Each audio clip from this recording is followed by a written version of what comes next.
한 목소리로 고백하겠습니다. 돌아설 때 새로운 길이 열립니다. 한 번 더 고백합니다. 돌아설 때 새로운 길이 열립니다.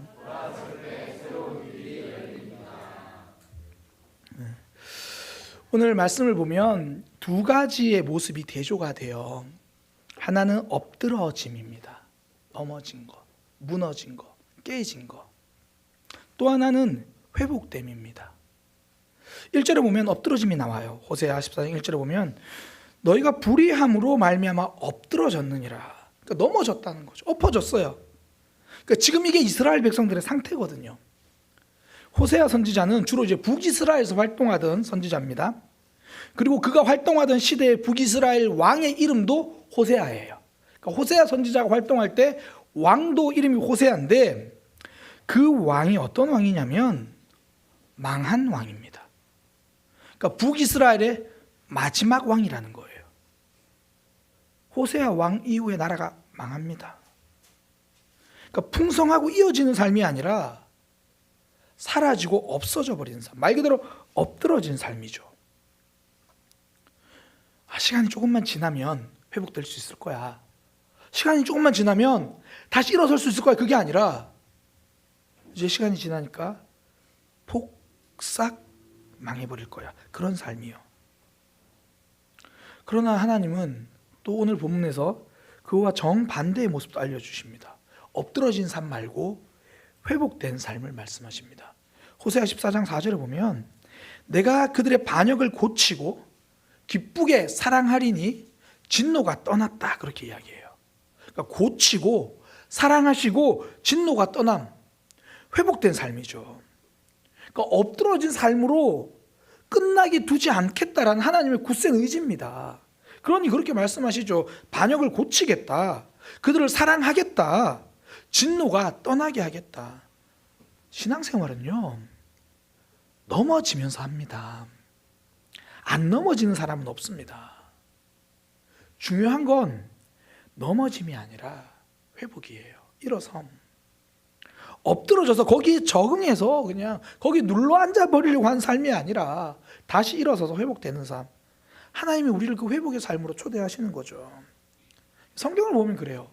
성경은요, 한 번도 넘어진 적 없는 그런 영웅의 이야기가 아닙니다. 넘어진 사람들을 다시 회복시켜 주신 하나님의 사랑 이야기입니다. 믿음의 조상이라고 말하던 아브라함, 가나안 땅으로 왔어요. 기근이 오니까요, 바로 가나안 땅 등지고 애굽으로 가버립니다. 그런 아브라함도 하나님 다시 이끌어서 약속의 땅으로 보내주신 하나님의 사랑 이야기. 사람 죽이고 도망자로 살던 모세를 한 민족을 살리는 민족의 지도자로 회복시켜 주신 하나님의 사랑 이야기. 그러니까 넘어지지 않은 이야기가 아니고 다시 회복시켜 주신 이야기. 어쩌면 우리의 신앙 이야기. 어쩌면 지금 우리에게 꼭 필요한 이야기. 하나님은 엎드러진 삶도 버리지 않고 회복시켜 주십니다. 그러면 하나님이 그 회복을 위해서 우리에게 말씀하시는 것이 무엇이냐? 너 엎드러진 삶 말고 회복된 삶 살아야 되는데 그러기 위해서 하나님이 우리에게 하시는 말씀이 있다라는 거예요. 그게 돌아오라는 거예요. 돌아오라. 14장 1절 이스라엘아 내 하나님 여호와께 돌아오라. 너희 하나님께 돌아오라. 너희 하나님께 돌아오라. 14장 2절에 너는 말씀을 가지고 여호와께 돌아와서 돌아오라는 거죠. 이게요, 직진만 해서는 목적지에 도달하지 못합니다. 한 번은 우회전해야 할 때가 있고 어떨 때는 좌회전해야 될 때가 있고 어쩌면 결정적인 순간에는 유턴을 해야 목적지에 도달합니다.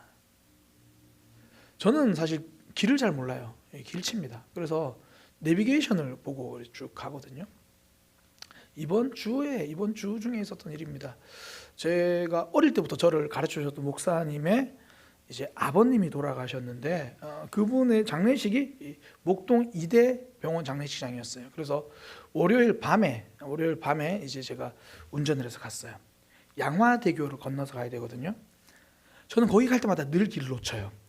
그 양화진인가 그쪽으로 빠지는 길인데 그걸로 빠지면 안 되는데 놓쳐요. 그래서 2번 유턴을 했어요. 그래서 결국 목적지로 돌아왔죠. 그런데 길만 놓치면 좋겠는데 살다 보면 하나님도 놓쳐요. 그래서 하나님이 유턴하라고 하십니다. 돌아서는 거죠. 고속도로 가다가 길 잘못 내릴 수 있잖아요. 그래도 끝나지 않아요. 다음 돌게이트에서 유턴하면 돼요. 나와가지고 유턴해야 목적지에 도착합니다. 돌아설 때 새로운 길이 열립니다. 그 술 취한 코끼리 길들이기라는 책에 보면요, 인도 고추를 먹는 사람의 이야기가 나와요. 한 사람이 인도의 시장에 앉아가지고 무언가를 막 먹고 있어요. 그런데 먹는데 너무 고통스럽게 막 먹고 있는 거예요. 그 막 눈은 빨갛게 충혈되고 막 눈물이 고여 있고. 그러고 보니까 딴 게 아니라 정말 맵다고 소문난 인도 고추를 옆에 이렇게 수북히 쌓아놓고 그걸 하나씩 먹고 있는 거예요. 먹을 때마다 인상 쓰고 먹을 때마다 힘들어하고. 그러니까 지나간 사람이 궁금하잖아요. 그래서 물었습니다. 당신은 매운 것을 좋아하십니까? 아니요, 전 매운 것을 싫어하고 단 것을 좋아합니다. 아니 보아하니 인도 고추 같은데 그럼 그 매운 것을 왜 먹고 있습니까? 그 사람이 하는 말이 이거예요. 인도 고추가 맵다는 건 저도 알고 있습니다. 근데 혹시나 이 많은 고추 중에 하나는 단맛이 나는 인도 고추도 있을 줄 모르잖아요. 저는 단맛을 좋아하기 때문에 단맛 나는 인도 고추를 먹을 때까지 이거 먹어볼 겁니다. 그래서 완전히 울 것 같은 표정으로 또 인도 고추를 하나 집어서 먹는 거예요. 이 사람에게 필요한 건 쌓아놓은 인도 고추를 다 먹어보는 게 아니라 수북히 쌓여있는 고추는 저리 치워버리고 달콤한 사과 하나를 아삭 베어 무는 거예요. 가던 길을 계속 간다고 새로운 길을 나오지 않습니다. 유턴해야 새로운 길이 열려요. 청년들이 이번에 이제 헌신 기도회를 준비하면서 이름을 슈브 기도회라 붙였다라고 이제 제일 처음 인도자가 이야기를 했잖아요. 오늘 본문에서 말하는 여호와께 돌아오자, 이게 슈브거든요. 슈브 이스라엘 예호와, 이스라엘아 여호와께 돌아가자, 그 말이에요. 그러니까 이 슈브 기도회를 준비하는 과정을 제가 같이 보면서 그 이유를 이제 듣는 게 이런 거예요. 지금 내 모습 이대로 안 되겠다. 청년들이 그런 얘기를 하더라고요. 뭔가 새로운 신앙의 도전이 필요하다. 근데 어떻게 해야 되나? 그래서 생각한 게, 처음에는 뭐 별 이야기가 다 나왔어요. 엄청난 이상한 이야기들 나왔는데, 목사님 우리가 주일 오후에 기도회를 한번 만들어 볼까요? 그래서 제가 웃었어요. 야, 그거 잘 생각해라, 잘 생각해라.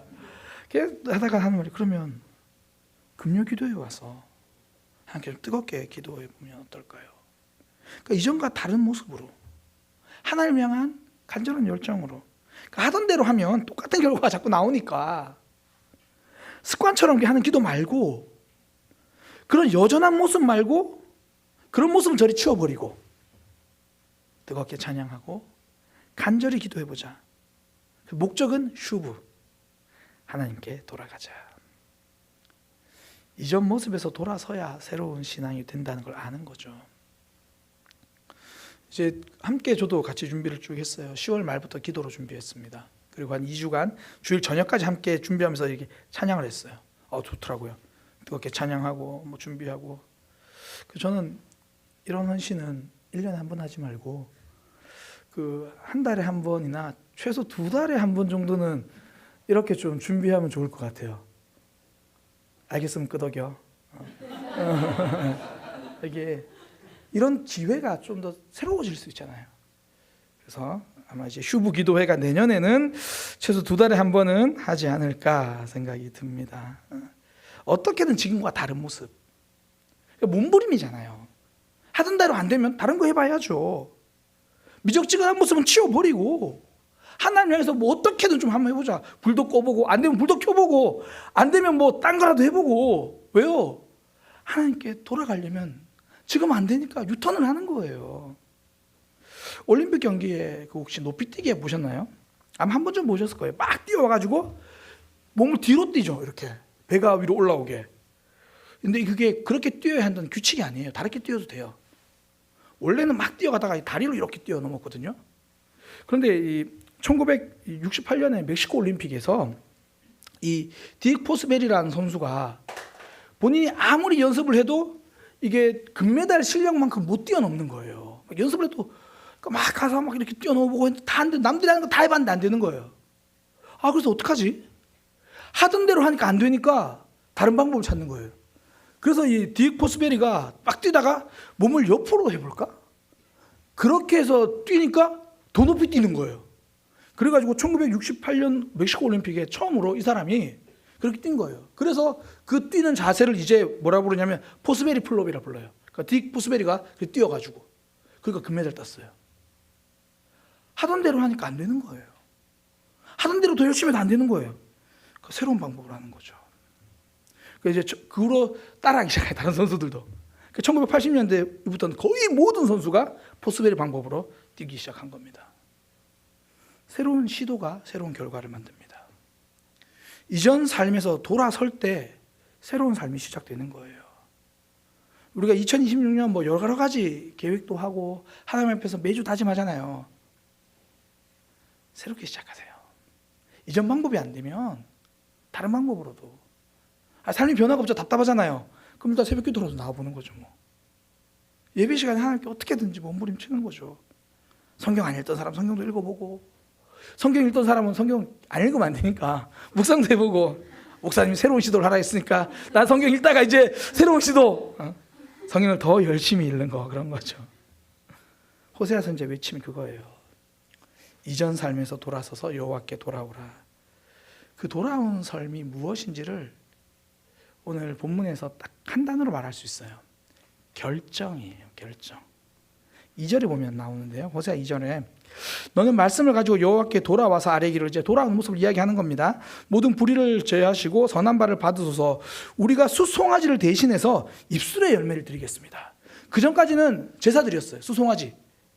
이스라엘 백성들은 우상을 섬길 때도 하나님께 제사 안 한 게 아니에요. 제사 다 했습니다.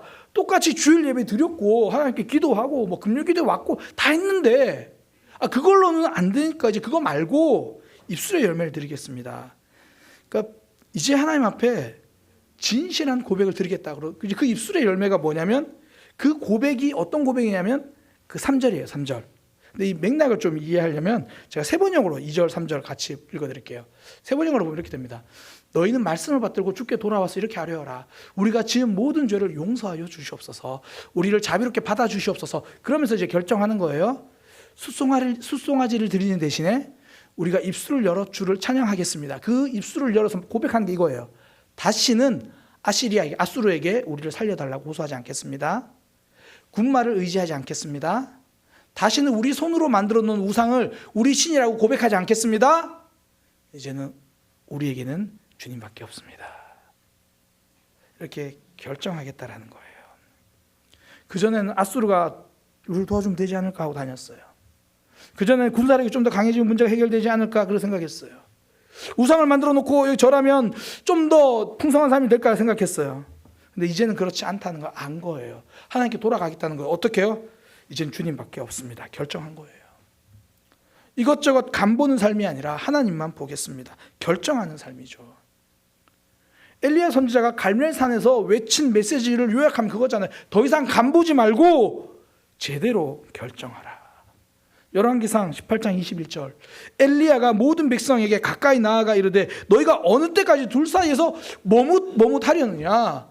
여호와가 하나님이면 그를 따르고, 아니면 차라리 바알이 뭐 하나님이면 그를 따르든지 그렇게 해라. 근데 백성들이 한마디도 대답 못해요. 여전히 머뭇거리는 거 있죠. 그때 제단에 불이 임하는 걸 내려오고 그들이 하나님만 섬기기로 다짐합니다. 바알의 선자들을 죽이기 시작하는 거예요. 결정한 겁니다. 이제 더 이상 머뭇거리지 않는 거예요. 그때 하늘에서 비가 내립니다. 그 후에 비가 내려요. 결정할 때 은혜의 비가 내립니다. 결정할 때 회복됩니다. 우리도 늘 회복을 기대하잖아요. 하나님, 저 신앙생활 정말 좀 더 풍성하게 하고 싶어요. 머뭇거리면서. 결정할 때 회복돼요. 그래서 말씀을 들으면 늘 결정 촉구잖아요. 결정하라, 결정하라. 거기 머물지 마라. 두 가지를 다 잡을 수는 없습니다. 하나님이 우리에게 하시는 말씀 가만히 들어보면 더 이상 머뭇거리지 말라고 하시는 거예요. 머뭇거리면 둘 다 이렇게 가만히 보면 결국 둘 다 놓쳐요. 그 1996년도죠. 청년들은 태어나기도 전인가요? 그때 댄스 그룹 쿨이라는 가수가 있어요. 거기 보면 운명이라는 노래가 있는데 노래 가사가 되게 재밌어요. 노래 가사가 뭐 여자친구를 사귀고 있는데 어느 날 버스에서 이상형을 또 본 거예요. 아직 좀 이따가 뛰어봐요. 버스에서 이상형을 만나서 고민이 된 겁니다. 어떡하지? 뭐 가사 앞에 보면 내용 그래요. 뭐 이전에 이상형을 못 만나서 곁에 있던 곁에 친구가 이제는 애인이 돼버렸잖아. 이제 어떡하지? 그러다가 이제 모르겠다. 그렇다고 사귀온 사람한테 내가 운명 같은 여자를 만나서 이제 너 헤어져야 돼 이렇게 말할 수 없으니까 계속 고민하고 머뭇거려요. 그래서 결정한 게 둘 다 만나기 시작한 거예요. 그 가사가 이렇게 됩니다. 이제 세상엔 누구도 나보다 바쁜 사람 없을걸? 동시에 두 여자를 만난다는 것이 이렇게 힘든 줄 몰랐었어. 한 번 봤던 영화 또 보고 했던 얘기 다시 또 하고 저녁 식사 2번 했더니 왜 이렇게 헷갈리던지 같은 편지 적어 보냈지 며칠 후에 날벼락이 떨어졌어. 겉과 속에 이름이 틀렸었나 봐. 둘 다 붙들려고 하면 다 놓쳐요. 결정하지 못하면 그만큼 고생하고 그만큼 아플 뿐입니다. 지금까지 둘 사이에서 머뭇거리다가 더 신앙 좋아졌어요 라고 말하는 사람 전 한 명도 못 봤어요. 목사님, 제가 내년에는 신앙생활도 좀 할 건데 아직 여전히 이거는 제가 그대로 같이 가겠습니다. 그리고 1년이 지나서 보세요, 저 신앙생활 더 좋아졌잖아요. 그런 사람 아직까지 제가 20년 동안 목회하면서 한 번도 못 봤어요. 혹시나 그런 경험이 있으면 저한테 오늘 설교 마치고 뭐 토요일이나 카톡으로 알려주세요. 목사님, 저는 둘 사이에서 고민해봤더니 신앙이 훨씬 좋아지던데요. 그렇지 않아요. 머뭇거릴 때 풍성해지는 것이 아니라 결정할 때 새로워집니다. 애매하게 가는 삶은 둘 다 붙드는 삶일 수 없는 거예요. 이스라엘 백성들은요, 나라가 망하고 나서야 하나님께 올인해요. 우리 삶에 어려움이 찾아올 때가 있잖아요. 그러면 하나님만 바라보게 되거든요. 선택지가 자꾸 줄어드니까. 아픔 때문이지만 그래도 하나님을 결정하게 되죠. 정말 안타까운 삶이잖아요. 이것저것 기웃거리다가 이것 조금 저것 조금 돌아봤더니 아무것도 이루는 사람 없고. 왜 그런 친구들 있죠. 저는 공무원 준비해봐야겠어요. 공무원 준비했어요. 한 6개월 하다가 공부는 저는 체질이 안 맞는 것 같아요. 저는 기술을 배워봐야겠어요. 주변에 누가 인테리어 하는 사람 따라갈래요. 따라가는데 3개월 하다가 저는 몸 쓰는 건 안 맞는 것 같아요. 그리고 나서 저는 이번에 자격증을 준비해보겠어요. 그리고 한 4개월 하다가 이건 저한테 안 맞는 것 같아요. 얼마나 안타까운 삶입니까? 여기서도 주변인, 저기서도 주변인.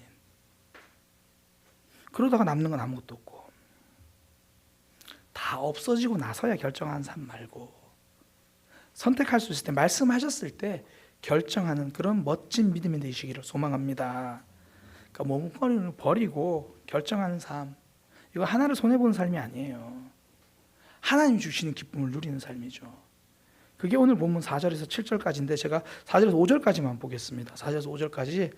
내가 그들의 반역을 고치고 기쁘게 그들을 사랑하리니 나의 진노가 그에게서 떠났음이라. 그러면서 5절에 내가 이스라엘의 이슬 같으리니. 그래서 그가 백합화같이 이제 피어난다는 거예요. 레바논의 백향과같이 뿌리가 박힌다는 거예요. 그러니까 이스라엘 백성들의 메마른 삶이 끝난 겁니다. 하나님 그들에게 이슬이 내려주신다. 비가 되어주신다는 거예요. 비를 내려주신다는 거예요. 풍성한 삶이 찾아옵니다. 결정할 때 우리의 삶 하나님으로 풍성해지는 거예요. 그런 의미에서 우리가 잊지 말아야 할 건 답은 하나님이라는 겁니다. 답이 없는 곳에서 시간 보낸다고 답이 생기는 게 아니고요. 수북이 쌓아놓은 인도 고추를 먹어본다고 해서 단맛이 나오는 게 아니고 답이 되는 하나님을 붙들 때 답이 되는 삶이 될 것입니다. 그래서 하나님은 오늘 본문 마지막에 이렇게 말씀하시잖아요. 호세아 14장 8절 세 번역으로 읽어드리면 이렇게 됩니다. 이제 에브라임이, 이스라엘이 이렇게 고백할 거라는 거예요. 나는 이제 우상들과 아무 상관이 없습니다. 너무 멋지지 않아요? 나는 이제 우상과 아무 상관이 없습니다. 그러면 하나님이 그들에게 응답하신다는 거예요. 그래, 내가 너를 지켜주마. 너는 풍성한 잣나무 같으니 너는 필요한 생명의 열매를 나에게서 언제나 얻을 수 있다. 우리도 이런 믿음의 고백을 하기를 원합니다. 하나님, 저 이제 하나님으로 결정했어요. 저 이제 더 이상 우상과 아무 상관이 없어요. 그때 하나님이 그래, 그럼 이제 내가 너를 지켜주마. 예수님이 이 땅에 오신 이유가 무엇입니까? 답이 되신 하나님을 우리와 연결시켜주기 위함이잖아요. 답이 없는 삶으로 고생하지 말고 하나님 앞에 나와 회복되라는 거죠. 그래서 하나님을 붙들기 시작하면 삶이 회복됩니다. 비 내리는 인생이 되는 거예요. 하나님이 내리신 비로 꽃도 피고 뿌리도 내리고 풍성해지는 삶이 되는 거죠. 오늘 본문에서는 두 가지 모습을 대조해 주었습니다. 엎어진 삶과 회복된 삶. 엎어진 삶에서는 여전히 메마르지만 회복된 삶을 통해서 하나님 주신 풍성함을 누리는 거죠. 그 비결, 돌아서는 거예요. 머뭇거림이 아니라 결정하는 삶. 그때 새로운 삶이 시작됩니다. 마무리하면서요, 제가 한 가지 시를 소개하려고 합니다. 가지 않은 길이라는 시인데 좀 깁니다. 그래서 길지만 참고 잘 보시면, 단풍 든 숲속에 두 갈래의 길이 있더군요. 몸이 하나니 두 길을 다 가볼 수는 없어. 나는 서운한 마음으로 한참 서서 잣나무 숲속 접어든 한쪽 길을 끝간데까지 바라보았습니다. 그러니까 어디로 갈지 몰라서 한쪽을 끝까지 쳐다본 거예요. 어디로 가면 좋을까 이렇게. 그러다가 또 하나의 길을 택했습니다. 먼저 길과 똑같이 아름답고 아마 더 나은 듯도 했지요. 풀이 더 무성하고 사람을 부르는 듯 했으니까요. 사람이 밟은 흔적은 먼저 길과 비슷하긴 했지만 설이 내린 낙엽 위에는 아무 발자국도 없고 두 길은 그날 아침 똑같이 놓여 있었습니다. 먼저 길은 다른 날 걸어보리라 생각했지요. 그러나 인생길이 한 번 가면 어떤지 알고 있으니 그쪽 길은 다시 보기 어려우리다 그렇게 여기면서 오랜 세월이 흐른 다음 나는 한숨을 지으며 이야기하겠지요. 두 갈래길이 숲속으로 나 있었다. 그래서 나는 사람이 덜 밟은 길을 택했고 그것이 내 운명을 바꾸어 놓았다. 그것이 내 운명을 바꾸어 놓았다. 머뭇거리고 있을 때 하나님을 선택하면 그것이 우리의 운명을 바꿔 놓습니다. 그것이 우리 인생을 지금까지도 바꾸어 주셨고요. 또 한 주도 또 한 해도 하나님이 바꿔 주십니다. 우린 늘 갈림길에 서요. 그때 잘못된 길 계속 가지 말고 아니다 싶으면 결정하고 유턴해서 수북히 쌓아놓은 잘못된 삶 그거 다 먹어보려고 하지 말고 이제 새로운 믿음의 길로 걸어가는 저와 여러분 되기를 소망합니다.